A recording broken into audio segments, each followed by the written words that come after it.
Hello and welcome. This is an update to the previous video I uploaded. I received a comment, a request asking me to verbalize my ideas or to narrate my findings to receive a wider audience. At first I thought it was unnecessary, as these presentations should be sufficiently descriptive to the audience, but nevertheless I didn't see what I had to lose despite embarrassing myself, as I do not have basic skills of narrating. Anyway, here goes. So it's been a few months now since I found this interesting pattern on the southern tip of South America. Yeah, here we go. And if you take a closer look at this, it's pretty obvious what you see here. Right, and I don't see how any explanation from the scientific establishments of geology would explain this as a natural formation. Yep. It's pretty obvious what it is. Any reasonable person would be able to identify this as a head of some sort of a snake, or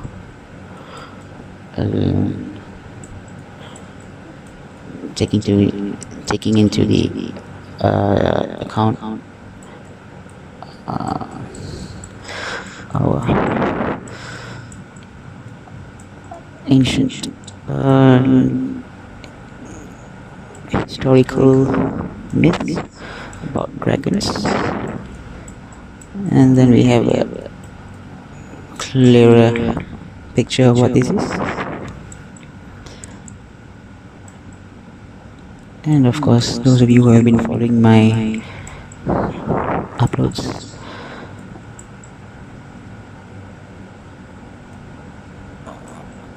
be familiar with my other observations, particularly the fact that the entire Earth consists of anatomical, biological structures. Here you see some sort of a vessel that has been split open. If you could trace this up to here and here and here.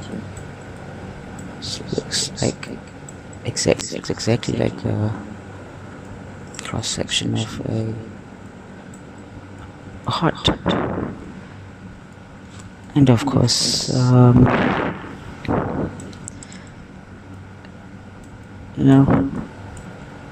if we were to use that perspective, it's pretty easy to identify other anatomical structures as well.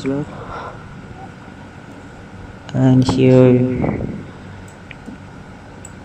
can observe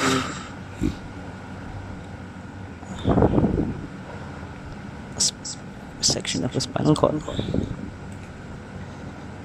I apologize for my less than average presentation skills, but yeah, I guess this is the substance. I hope the substance of my presentation would be the point of focus for you. Anyway, so yeah, here we find what looks like thyroid cartilage or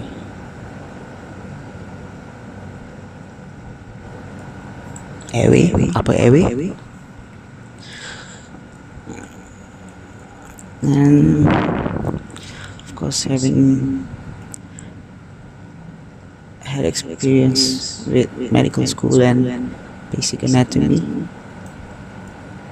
it was not too difficult to work out most of these structures. Over here,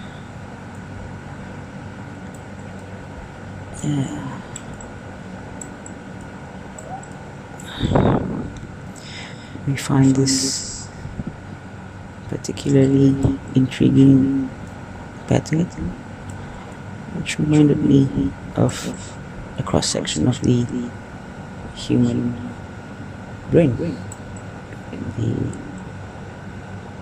phonics, or the midbrain, and the cerebellum. And you have your pituitary glands here, and the pineal gland, perhaps located here.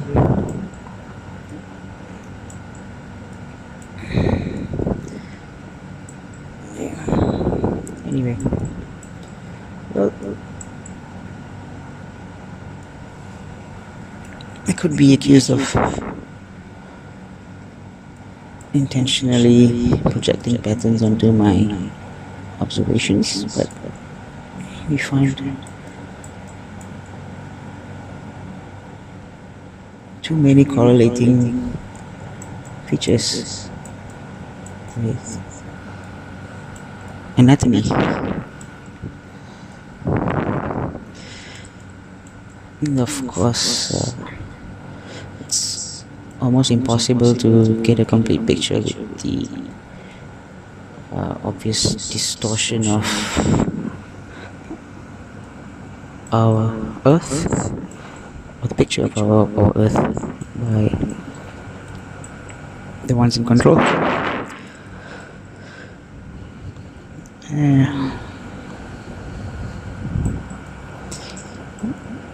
And if we were to head over to Australia, and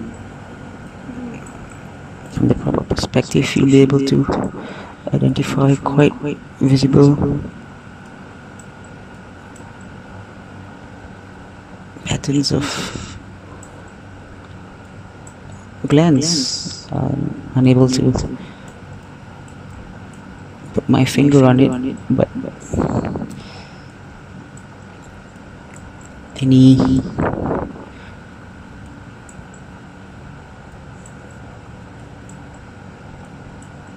medical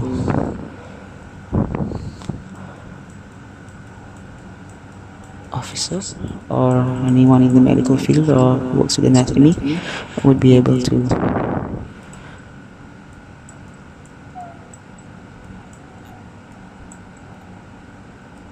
identify these as microanatomical structures, vessels, epithelial cells, connective tissue, and here we have what clearly looks like sections of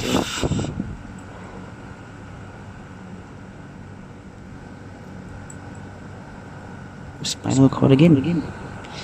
Perhaps the tail end of the spinal cord.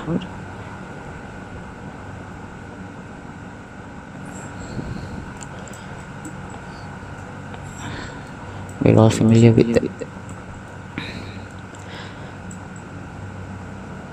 ancient myth of the world surrounded by a giant serpent biting its tail. Well, again, it's impossible to get a complete picture of what's going on here.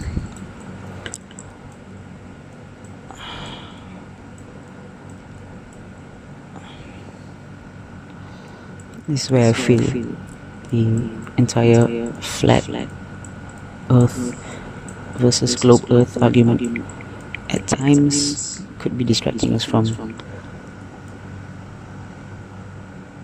a greater truth.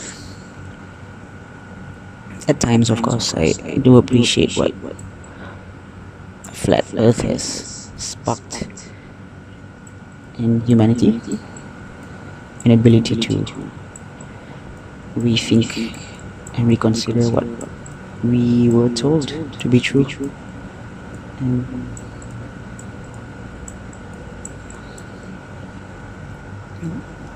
I do see the benefits of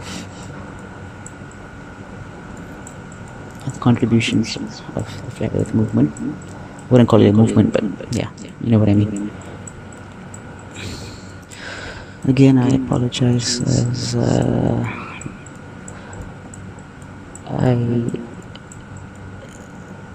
not the best person to articulate my findings in a proper flow kind of way. I don't know. Yeah. I just would like to bring you to the highlight of my latest finding.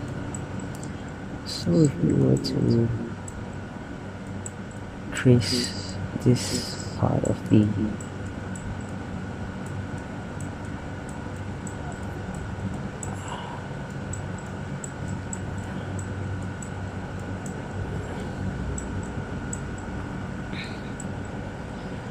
what I consider the arm or one of the limbs of this serpent,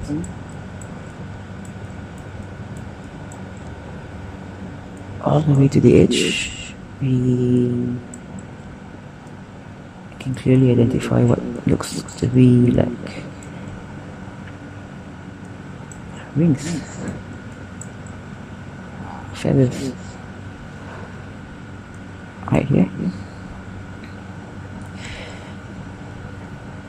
And of course, most of you would have noticed by now this interesting sort of straight lines that seem to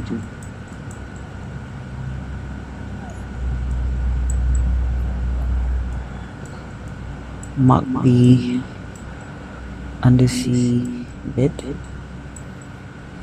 Is that what you call it? I don't know. Yeah. So we trace all these lines to very concentrated points, multiple concentrated points with ends such as these, which look to be like anchoring points. And of course, when it comes to referring or using ancient texts as reference, I find that going back to the oldest sources, or what we know to be the oldest sources, would be the best reference, and that would be the Sumerian, Mesopotamian texts, which tell us the story of creation involving Marduk and Tiamat. Tiamat. Yep, Marduk and Tiamat is where the great god Marduk, was charged with. He volunteered, in fact, I think, to take on this mighty dragon named Tiamat, who was, in a way, his mother. I mean, the mother of all the gods. Yeah, so in this tale, he uses his magical giant net to entrap the dragon, and eventually he slays her. And then he uses her corpse to form the heavens and the earth. The land in which we call Earth today, where all our histories, all the ideas and myths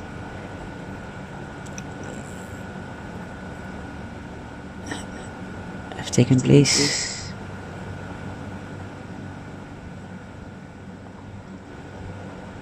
No doubt being influenced by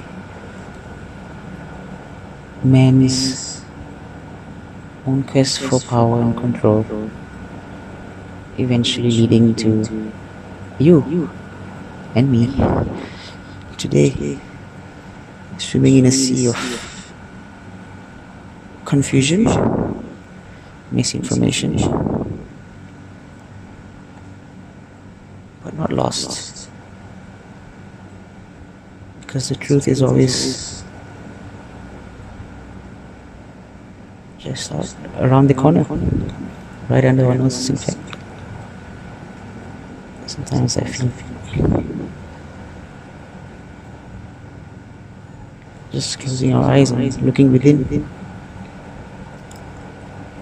would help us to separate the noise from the outside, to know the truth. Thanks for watching.